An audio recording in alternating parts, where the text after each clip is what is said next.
네, 오늘은 안미연 변호사님 함께합니다. 안녕하세요. 안녕하세요. 안미연 변호사입니다. 왜 이렇게 오랜만에 뵌 것 같죠? 그러니까요. 네. 자, 좀 나와주세요. 네. 네. 준비된 사연 만나보고 자세한 얘기 나눠볼게요.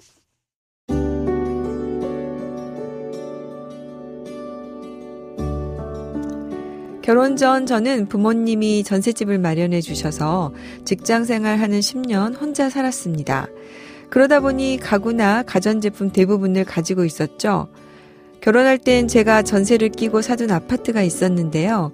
전세 기간이 끝나면 양가에서 보증금을 조금씩 보태해 주시겠다고 약속을 하셨고 결혼 생활은 그 집에서 하기로 했습니다.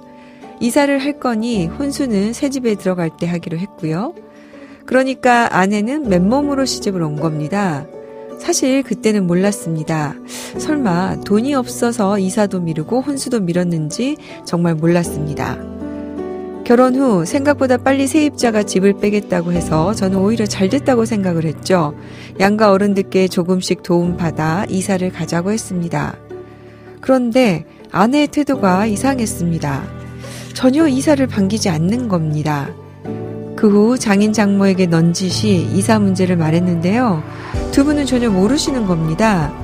집 마련하는데 돈을 보태준다고 한 적도 없고 그럴 형편도 아니라고 하시는 거예요.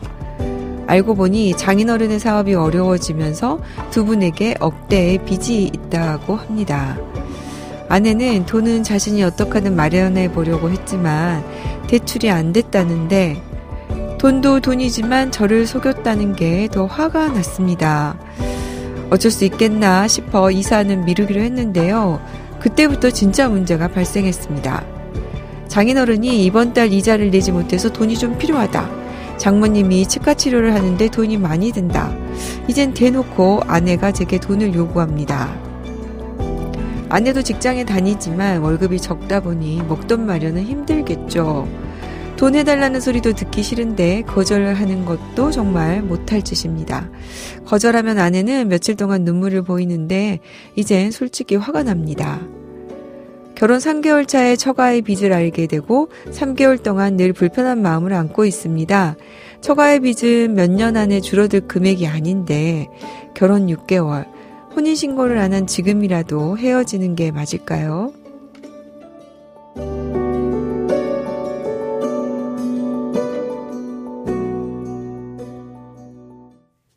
네, 신혼인데요. 아직 6개월이면 신혼이죠. 처가의 빚 문제를 알게 돼서 갈등이 벌어지고 있군요. 이 문제부터 짚어볼까요, 안미연 변호사님? 지금 결혼 전에 아내 쪽에서 집 마련에 돈을 보태겠다 이렇게 약속을 했다는데 이 경우에 줘야 할 의무는 없습니까? 이게 참 민사적으로 생각했을 때는 청구할 수 있는 권리가 있을 것으로 보이는데 네. 이게 지금 아내 쪽에서 혼인 전 집 마련에 돈을 보태겠다라고 하는 거에 대한 약정서를 작성을 했다거나 뭐 따로 혼인의 조건으로 하는 계약을 체결한 것이 아니기 때문에 법적으로 이 부분은 사실 문제 삼거나 지급을 강제하기는 어려워 보입니다. 거기다가 지금 뭐 장인어른은 몰랐다고 하시는 거라서 그렇죠. 아내가 네. 이제 스스로 저지른 일 그러게요. 같아요. 네. 다만 이제 생각해보면 이 부분은 혼인 생활을 시작할 때 부부간의 약속을 했던 부분이어서 부부간 신뢰를 깨는 사정에는 해당할 수 있을 것 같아서 네. 만약에 이제 혼인 관계를 파탄시킨 데에 대한 책임을 논할 때는 고려될 수 있는 사정으로 보이고요. 그리고 그만큼 재산을 형성하는데 이제 아내의 역할이 적었다라는 걸 의미하는 거기 때문에 재산 분할 기여도를 산정할 때도 아내 측 기여도를 낮추는 사정으로 고려될 수는 있을 것 같습니다. 네. 그러면 지금 두 사람이 보니까 6개월인데 혼인신고를 아직 안 한 상태라고 해요. 이런 경우에 지금 헤어진다면 두 사람이 구두 합의만 있으면 될까요?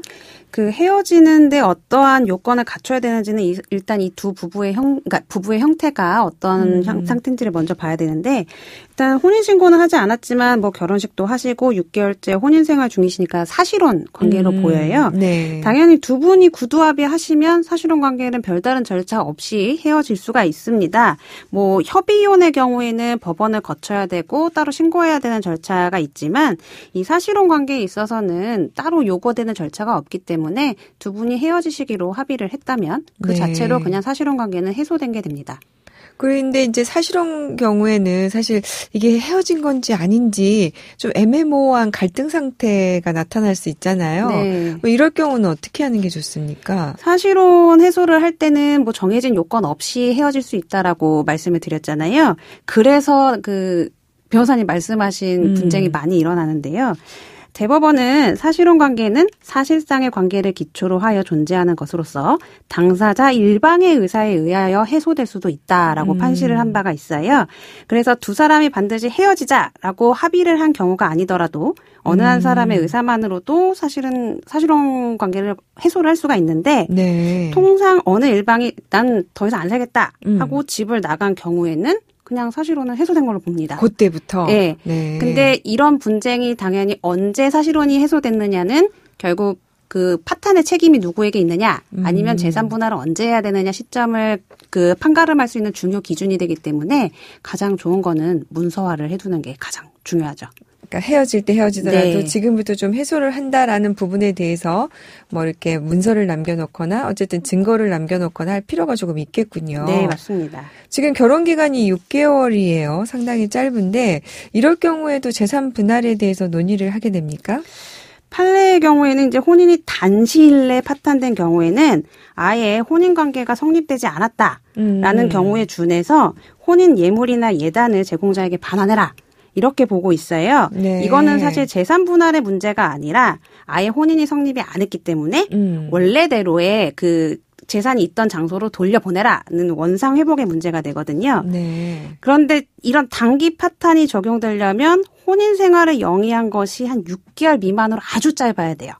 근데 사연의 경우에는 딱 그 기준선인 6개월이시거든요. 네. 그래서 이 사건은 사실 법원으로 간다면 사실혼 해소에 따른 재산 분할을 논하게 될 것 같고 원상 회복이 적용될 사건은 아닌 걸로 보입니다. 그러게요. 짧기는 하지만 어쨌든 간에 혼인 생활에 대해서는 뭐 정식적인 절차를 밟고 두 분이서 이제 공동 생활을 네. 한 걸로 보여지거든요. 그래서 그 네. 공동 생활을 청산해야 될 필요가 있는 거지 이제 원상 회복할 개념은 아니라는 건데요. 네. 재산 분할은 우리가 잘 알고 있다시피 혼인을 해서 함께 이룩한 재산을 각자의 기여에 따라 분할하는 거기 때문에 이 사연에서도 두 분이 결혼할 때 소비한 금원의 비율, 뭐 수입, 생활비 등 지출 비중, 그리고 가사노동 등 여러 가지를 따져서 전체 재산에 대한 분할 비율을 정하게 될 건데 네. 통상 이제 혼인 기간이 짧으면 그냥 혼인할 때 가지고 오셨던 그만큼을 이제 보전해 주게끔 그 판결이 주로 나고 있습니다. 네.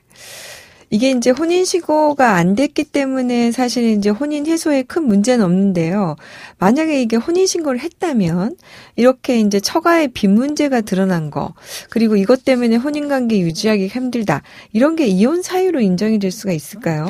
단순히 처가에 빚이 있다는 것만으로도 이혼 사유가 된다고 보기는 어렵죠. 사실 빚 안 지고 사는 사람이 그러니까요. 많이 없으니까요. 네. 근데 사전에 이런 내용을 따로 뭐 고지한 바도 없는데 남편한테 이 부분을 뭐 철저하게 숨기고 그 부부 공동재산 중에서 친정에 돈을 몰래 보낸다던가 지속적으로 친정을 위해서 이제 사연에서처럼 금전적 요구를 해서 갈등을 유발한다던가 아니면 친정에게서 아예 분리되지 못하는 모습을 보이고 우리 가정에 소홀하는 모습을 보인다라는 사정들이 이제 종합이 된다면 충분히 이혼 사유를 구성할 수도 있습니다. 네.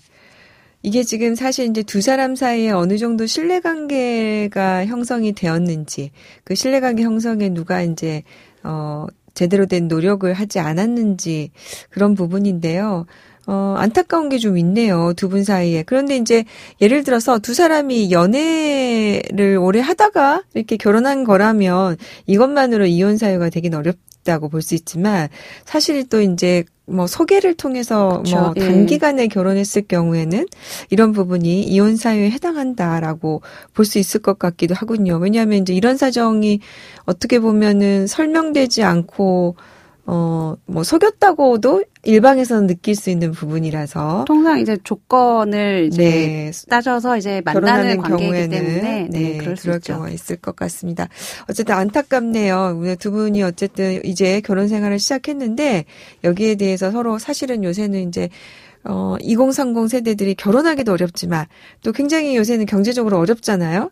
근데 이제 본인이 생각지 못했던 처가에 대한 그런 경제적인 짐을 져야 된다면 참 어려운 부분이 있을 것 같습니다. 네, 갈등이 잘 해결됐으면 좋겠네요. 오늘 안면 변호사님 도움 말씀 감사합니다. 양소영 변호사의 상담소 양담소는 내일 또 문을 엽니다. 끝곡 아바의 댄싱 퀸 들려드릴게요. 양소영이었습니다.